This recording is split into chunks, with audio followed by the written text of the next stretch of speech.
విమర్శనాత్మక valley police ప్రతినిధి ఒక హోం అధికారిని కూడా తెలిపారు. ఓలీ అరెస్ట్ జరిగిన కొద్ది నిమిషాలకే కొత్తగా నియమితులైనటువంటి హోం వ్యవహారాల మంత్రి సుధాన్ గురం కూడా ఇచ్చిన మాట నిలబెట్టుకోవాలని, చట్టానికి ఎవరు అతిథులు కారని కూడా అన్నారు. మేము మాజీ ప్రధాని కేపీ శర్మ ఓలీని, మాజీ హోంమంత్రి రమేష్ లేఖక్ ను కూడా అదుపులోకి తీసుకున్నాం. ఇది ఎవరిపైనైనా ప్రతీకారం కాదు, ఇది కేవలం న్యాయానికి నాంది మాత్రమే. ఇప్పుడు దేశం కొత్త దిశను కూడా తీసుకుంటుందని కూడా నేను నమ్ముతున్నాను అని ఆయన అయితే ఫేస్బుక్ లో ఒక పోస్ట్ కూడా పెట్టారు. ఇదంతా ఇలా ఉంటే ఇక ఈ అరెస్ట్ పైన ఓలీ మాట్లాడుతూ ఇది కక్షపూరిత చర్యను కూడా ఆరోపించారు.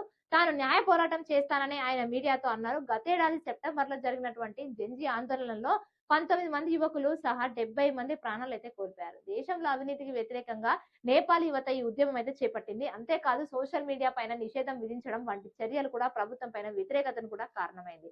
దీనిని వ్యతిరేకిస్తూ సెప్టెంబర్ 8, 9 తేదీలలో మొదలైనటువంటి నిరసనలు క్రమంగా కూడా అవినీతి ఉద్యమంగా మారింది.